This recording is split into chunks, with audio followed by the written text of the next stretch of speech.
And we are on. Hello and welcome to Pick 6 by Sports Unhinged, our weekly Pickems segment for the NFL. Me and Yujita head-to-head, 3 games every week, 3 picks against the spread, 3 over-under.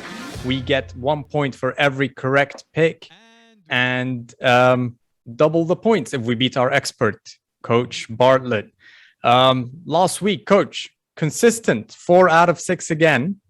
It was only the Cleveland-Arizona game that let you down. You got both of these picks wrong, which allowed me and Yujita to save some face with 3 out of 6. So not much going on there because we had the exact same picks. Now, we've got something that we will do about that if it happens again. You have a tiebreaker for us that will make things a bit more interesting. But if we look at the scores right now, it's 31-29, unchanged, 2-point difference between us.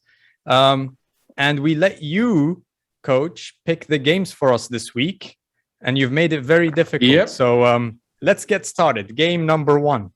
Atlanta Falcons at the Miami Dolphins. Miami are 2.5-point underdogs. The over-under is 47.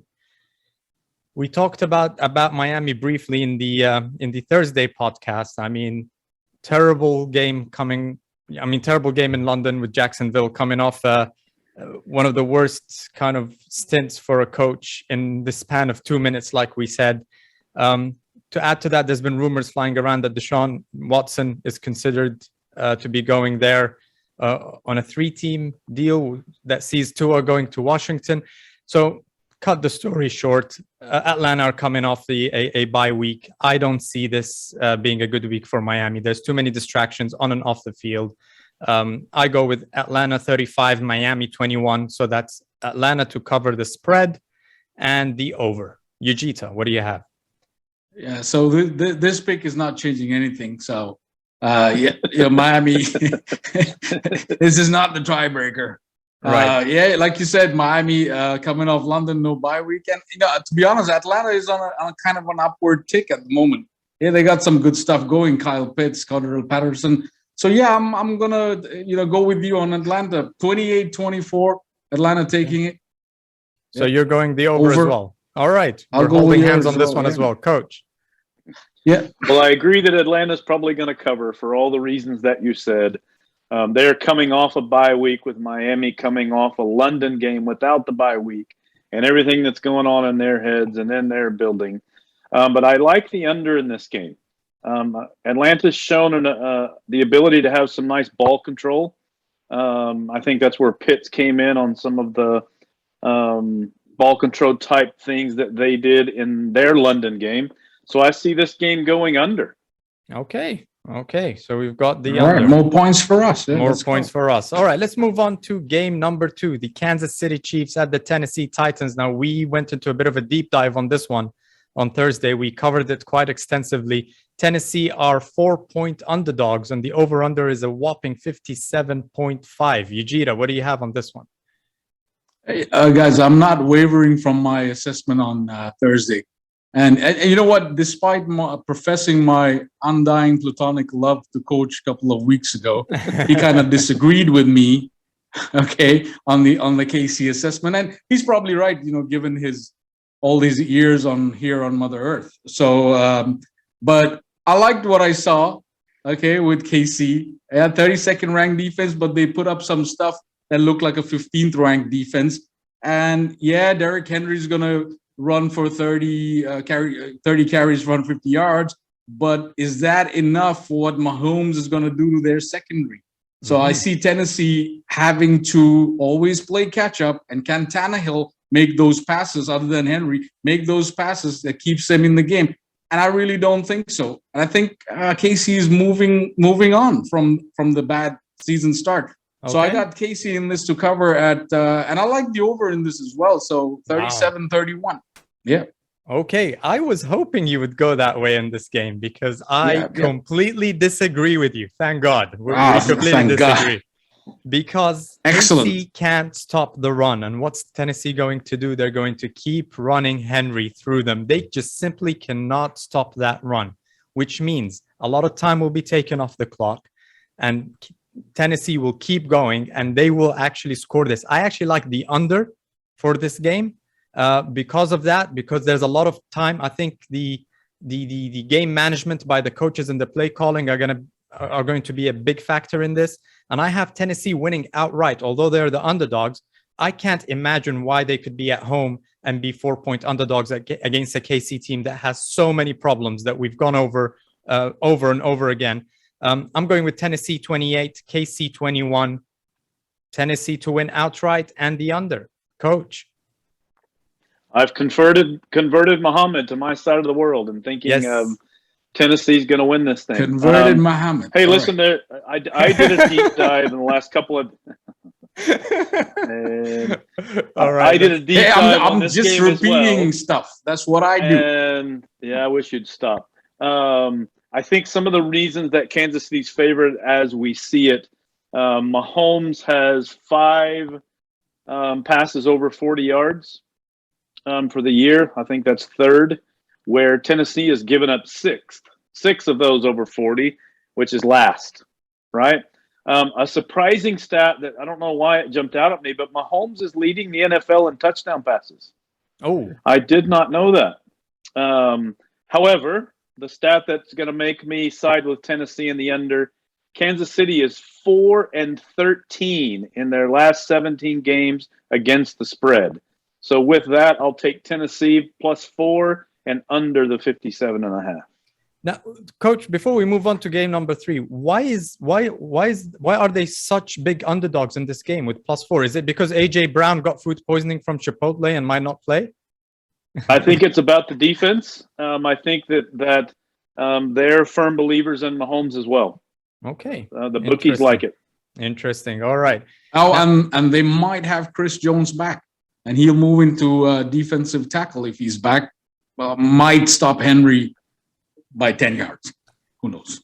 One thing that I didn't mention is Julio Jones he's due for a breakout game in one of these, old classics for him. So hold your breath on that one. Let's see what happens. Okay, game number 3, the Monday night game, New Orleans at Seattle. Seattle are 4.5-point underdogs. The over-under is 42 points and a half. I think Seattle have too many problems. I think Geno Smith is struggling. He's shown some nice flashes on and off, but New Orleans are coming off. They're coming off a bye, I believe, right? Yes, they are. Yep. Yeah, if I'm not mistaken. And Sean Payton, they've had time to plan for this. They've had time to scheme for this. Yes, Seattle are playing at home, but I see them struggling. I'm going for New Orleans 36, Seattle 25. So New Orleans to cover the spread and the over. Ujita. Yeah, thank God for the KC game, because I'm with you on this as well. and listen, my thing is Jameis Winston, man. He's an evolved QB. Under Sean Payton and Drew Brees last year, he evolved in the first week and then kind of went backwards after that. Well, listen, this guy leads the league in red zone passer rating and most touchdowns under pressure. All right. Okay. So, and just 3 interceptions this whole season. So, and I think Alvin Kamara is up for a big game, and that Seattle run defense is primed for him to make that big game. So, yeah, enough said. I think definitely New Orleans to cover 28-20. 28-20. So you're going with the over as well. Again. Coach? Yep. I have to agree with everything you said. I actually had it because of the running game. I had it because Kamara's looking for a breakout, and Seattle's given up 6 games in a row. Over 100 yards of rushing. Also, the Saints coming off a bye. I think Peyton's one of the better game planners in the game at the moment as a coach. And I think he does a really good job by setting up his players for success. Coming off a bye, they're 9 out of their last 12, both winning and covering. So it's hard to argue that stat coming off a bye. So I'll take New Orleans -4.5 over 42.5. Excellent. All right. We're good stuff. It all comes down to KC, Tennessee. This is going to be the that's the tiebreaker. tiebreaker right there. Yeah. Awesome. Hey, listen, last week we took Chicago. We didn't know they were under new ownership, so we went for it. Hey, that's true. If only Aaron would have spoken up earlier, we might have gone another way. Yeah. Hey, I listened to Darla, so I made the right picks. Yeah, you did. Yeah, You did. She's Okay. of your community. Well, Teacher. we're definitely All right, going. good. We're definitely going to see a change in the scores, Ujita. It's not going to be the boring 2-point difference that we've had for the last Let's 4 weeks go, straight. let's so go. let's see how it goes. Coach, any Good stuff. parting thoughts before we wrap up?